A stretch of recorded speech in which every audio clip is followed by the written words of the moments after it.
Hi, welcome to Albuquerque Iconic Businesses presented by Moji Cinema. My name is Stacy Sacco, and I'm the previous director of the UNM Small Business Institute and have taught some aspects of entrepreneurial studies for the last 20 years. And I'm very, very excited to introduce you to and to meet up and talk with Rosario Roman from Bilingual Multicultural Services Inc. And right now, though, we're going to break away to watch her origins film, and then we'll come back and chat with her a little bit about her business and some lessons learned. So thank you. I remember the doctor walked into my room and says, "Well, your daughter's ears have not been formed, therefore she'll never hear, she'll probably never walk. Do you have any questions?"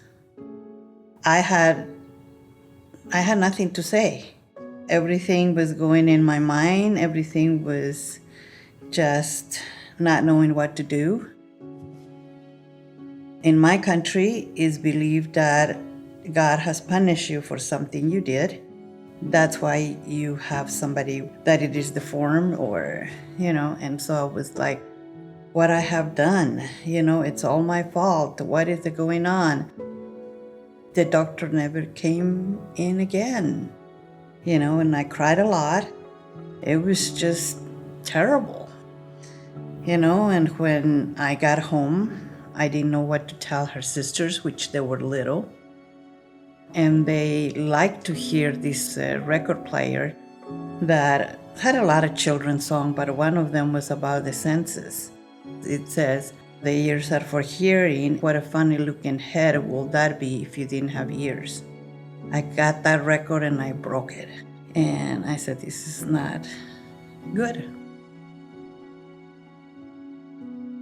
Maybe about a month after that, trying to talk to the pediatrician and say, what can I do? Why did this happen? What does this mean?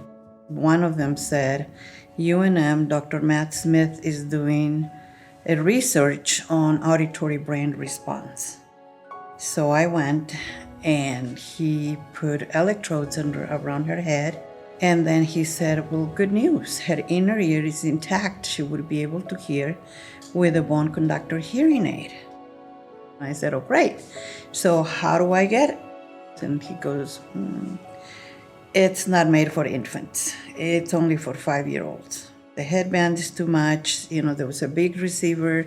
She's going to be drooling on it. The food is going to go in it. The equipment's going to get damaged. She's going to be crawling. And I said, okay, I will fix all that. Just do it. If it doesn't work, it doesn't work. And so he did it. And at 4 months, I got a knock on my door, and there's a speech pathologist. And she said, I'm going to work with your daughter. And the speech pathologist came every week to give us activities to do with her. And I was, wow, this is amazing. Oh my gosh.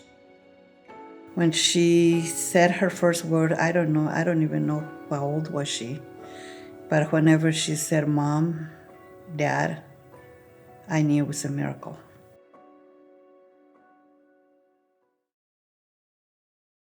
I didn't really know what the challenges were growing up.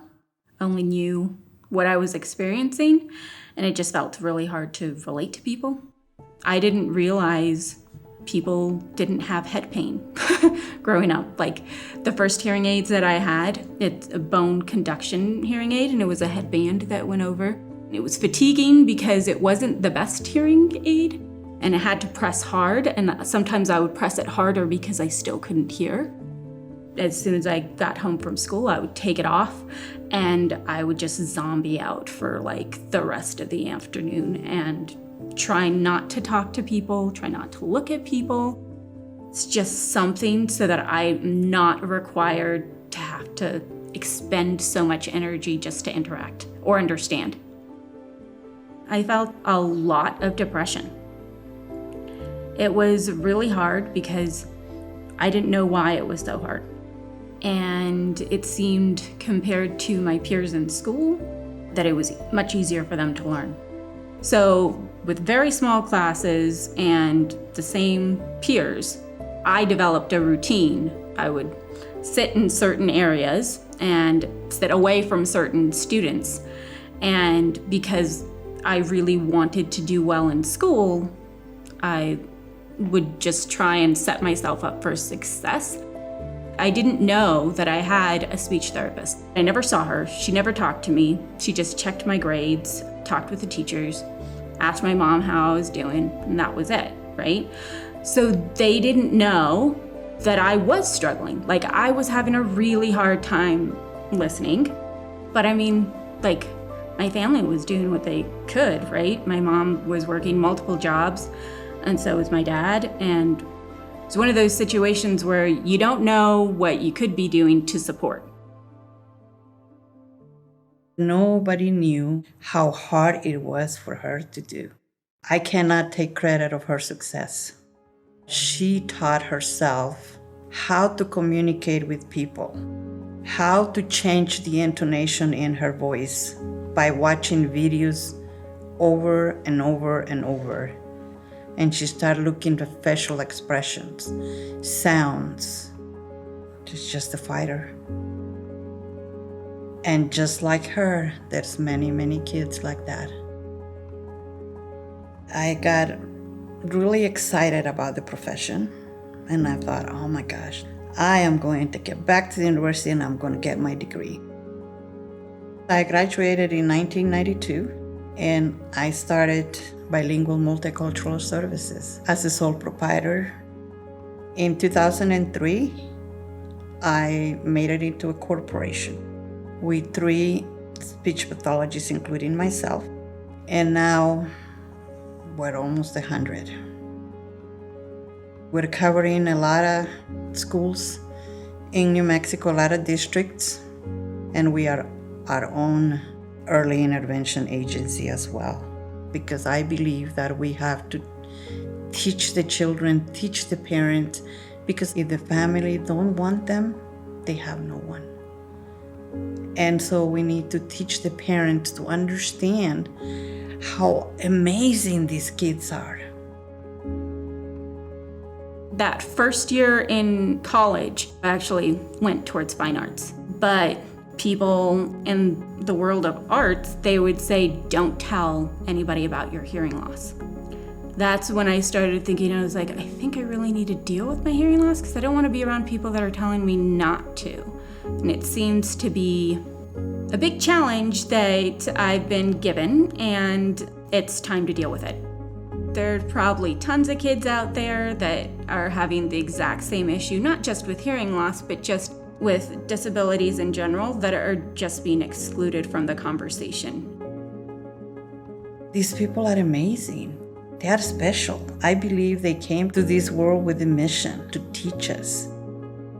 She asked me, Mom, if God tells you, I want Elizabeth to be reborn, and he says, would you like Elizabeth with ears or without ears?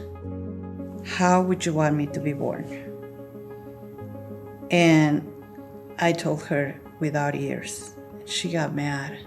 She said, Mom, you don't really love me. But I said, I do. I said, you taught me so much.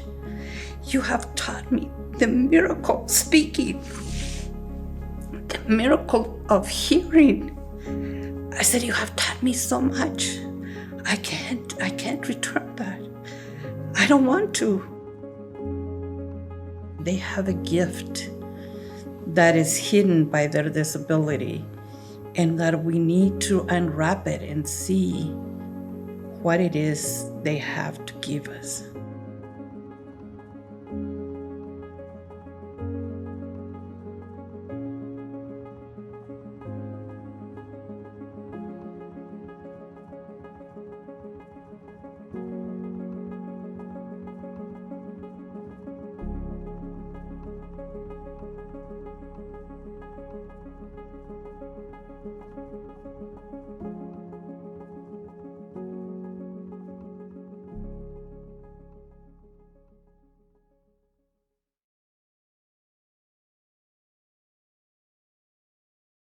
So welcome back. I'm sure you enjoyed Rosario Roman's origin story. It's really full of passion about starting a business and her interest in making a difference in the particular community she works in. So what I'd like to ask her about, and she's here to talk about her business, is I think up front, what I would always run into a lot with my students at the university is a lot of them are passionate about something, but they have to make a decision at some point. Are they going to start a nonprofit to answer that question or to solve that problem? And or do they start a business? So you had to make that decision at some point. And when we talked earlier, it sounded like you have both now. So can you tell us a little bit about that? Yes, when I graduated from the University of New Mexico, I knew that if I started a business, a sole proprietor will be very easy and fast.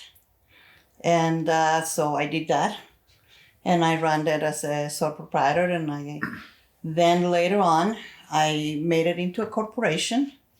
And once we were in a corporation, we needed extra funds. And we started a nonprofit. And the nonprofit is Bilingual Multicultural Educational Support Team, abbreviated as BEST.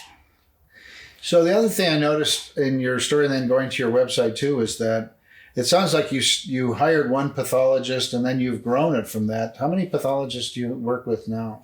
Well, we don't just have speech and language pathologists. We That's have right. You had a team of therapeutic personnel, social worker, nutritionist, occupational therapist, physical therapist, and we just got joined by a doctor who does alternative medicine, and we are about 100. So how do you it's interesting because you went from, you said was an accountant, so you had some leadership or management experience, it sounds like, but to go from that to that many people in this large organization, how did you transition to that? And did you read some books? Did you get some advice? Or was it just a natural outgrowth? It was a natural outgrowth as I was sole proprietor. I also worked a lot with the university, and I was asked to be a grant assistant. Oh, wow. Where we trained students, and they would train them in building reading instructions in diverse group of education, which was a grant, and it was a 5-year grant. So there was a rotation of 5 groups of students that they went in. Each one of them between 4 and 5 were chosen. And so as life happens, I trained them. And I saw we had the same passion on teaching and provide support and services. They said, "Oh, we got to get together once I graduated," and of course that doesn't happen. And so the next group came, and I decided I can't let these people just go into the wind when we all believe on the same thing, and that's what it made me come up with a corporation. And to the previous one, I said, would you like to join me? We had a company that were very new and were fighting with other companies who have been here a little longer than I am. And I said, but we can make it. And so 3 of them decided, yes, we can make it. So they joined me. And from there, we just grew. So that's an interesting question because I didn't realize now that you say that, there's other companies that you're basically competing with. So one of the terms we use a lot in classes is this idea of a unique selling point. So something that makes you stand out from the others so that you're creating your own brand and you can be successful because you're different and that people would choose you because of the other maybe services you offer. So how would you define your brand or unique selling point? We care. We care. We care. We look at the culture. We look at the people as unique individuals. And we look at them with their eyes, not with our eyes. We accept them as they are and try to find the best that we can do for them and for the schools as well. So we're always not training, but learning ourselves and researching. And within us, in our group, we are a team. Each one of us come in with our gifts. Right. And our gifts is what makes serve a diverse population that we can match as best. And that's who So we a are. big issue that comes up right up front when you start a business is you need to maybe get a building, you need to pay your employees. How did you fund your business? Well, at the beginning, I ran my business from a room on my house Yes. because we really did not need much of a building because we're all out in schools Right. and homes, so we're mobile. And so we just needed a place where I kept the bookkeeping and hired a bookkeeping person, assistant, to help me out with the books. But then later on, we wanted to expand to provide therapy services at a building. So we rented a building, and then a little bit later on, we bought a building. It brings up another question because I know there's a big issue that people run into is if they hire these folks to work for them as employees or contractors. So do you make a distinction there? Because that would impact both the taxes as well as some direction about what you can do to manage them or not. I'm sure you know Yes. a lot more about that than I do, but yeah, how do you make that distinction? Well, they're only a distinction in paper. Nobody knows if they're contractors or employees. Everybody's treated the same. Yes. So there's people that they don't want to deal with taxes and they want a W-2, nice and clean, and that's fine. We provide with that, and we have a lot of, I forgot the word, but we have, we provide them with a medical Benefits? benefits. Yes. We provide with a lot of benefits, and also we started retirement plan for them. Oh, So there are people that they like the challenge of having their own individual business, and so they contract with us, and they're welcome as well, as long as they give us all the paperwork. So they earn a little bit higher than an employee just because we just pay that. And so it doesn't matter. Whoever would like to come and work with us, as long as they have the same vision and mission and passion to serve people right and care about them, they're all welcome. so it sounds like you hire on terms of values. Yes. And it's maybe, because a lot of companies will want to go through a lot of testing and see if people understand their job and, maybe math skills and all that. But some other companies I know will hire based on somebody's personality, their values, what they feel. It's hard to almost define, but then you will train them. Well, knowledge is very important. Well, and everybody who works for our organization has to have a degree, Right. because otherwise we cannot serve the population that we serve. So they have to have a degree, but also we interview them as what they would like to do. What is their goal in themselves, to see if we can support that. And we have a very diverse people of, what they want to do, what is their passion and what it is. And so that's what also makes us very different, because our clients there's no two of the same.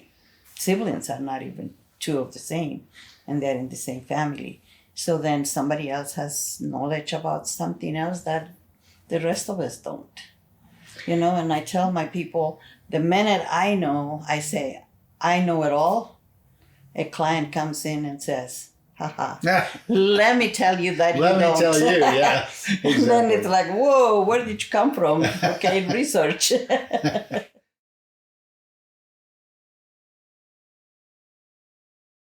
So I'd be curious, and at least in the colleges, we tend to focus on up front to at least define the business through either a business plan.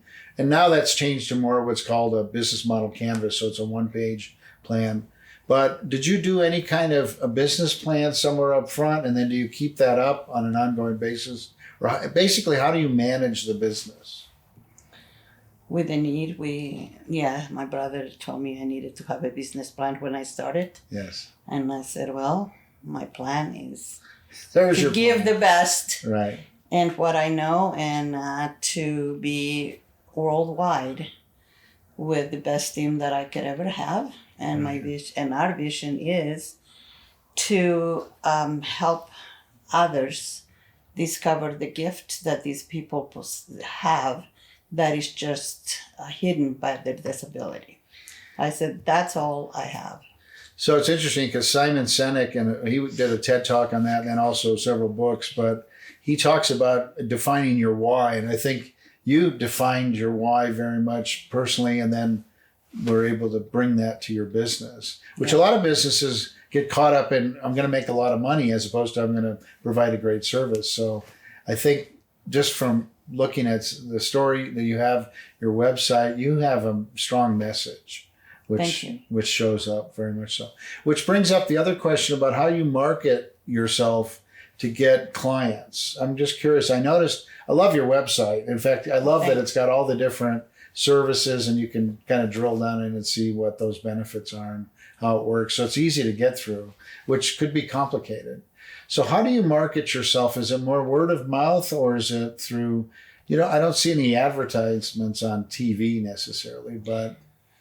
No, it's word of mouth. Okay. Yeah, and the school districts, we have made a very good reputation in New Mexico. And so they call us and we just hire people and put them there, and the doctor sends us referrals. Then early intervention, which is birth to 3, it's also a referral from the doctors, and that's growing pretty fast. And we're always looking for therapist, family service coordinator, to be able to provide more services. So years ago, I was an examiner for Quality New Mexico, and that really touched on this idea of you onboard your employees so that they better understand what the quality delivery is and what your value add is. So I'd be curious, how do you maintain your quality? Do you have tests or systems, or what's that process? It is meeting with them as often as we can, and COVID came, and doing that, and also providing in services and whatever they're curious about. But most of all is that we are a team. And so if somebody has a question, just post it on our email, depending on what profession you're in, or to everybody, because as humans, we're not just speech and language and communication. We have all these other things that make communication what it is. So we need OTs, occupational therapists, physical therapists, social emotional, and now with the alternative medicine, we also need to look at a lot more things, that it is at a spiritual, where we're coming from, what emotions we have had, as well as the nutrition. How is our body? Because if we're not healthy enough, we cannot do anything. And so it's just looking at the whole person as an individual and as a whole. And we need to wind up. So I have one last question for you. And I love to ask this of my guest speakers in my classes. If we could find a time machine and take you back to a class you were in when you were 18, 20, like my students, what would you and you could talk to yourself, what would you say? What would be 2 or 3 things you'd say, hey, here's 2, 3 things you have to look forward to, or lessons learned, or it's okay. Here's what I learned 20 years later, It's wonderful to hear that. You'd have to talk to yourself, but that'd be interesting. So what would you say to yourself? I will say is really life is hard, and you swim or sink, but every little step that you take, it's part of your future. Yes. And it's just building up and getting up to what you're supposed to do in this life. Right. And sometimes you don't know it and you despair. And I wanted to go back to Bolivia. Somebody told me, you want to go back? Before they finished saying, I would be on the plane and I would have been gone. But that was not my destiny. My destiny was to be here. Right. And to be where I'm at. So don't give up. Just do it, even if it is hard. There will be something there that it will show you and we'll build what you're supposed to do in That's this. fantastic advice. If you can go, when you get in that time machine, go see me too and tell me that. Okay. I will. So we have an award for you. We want to give you. This is awarded to multicultural, bilingual multicultural services, and it's the ABQ most iconic. So here we go. I'll hand it to you that way to Thank put you. on your shelf at the office. And everyone appreciate again having to be able to speak to Rosario Ramon and Bilingual Multicultural Services. Please look them up on the internet. Fantastic programs, and what a treat to have a few minutes to talk to you. Thank you. Thank very you for much. having me. Thank you. Thank you.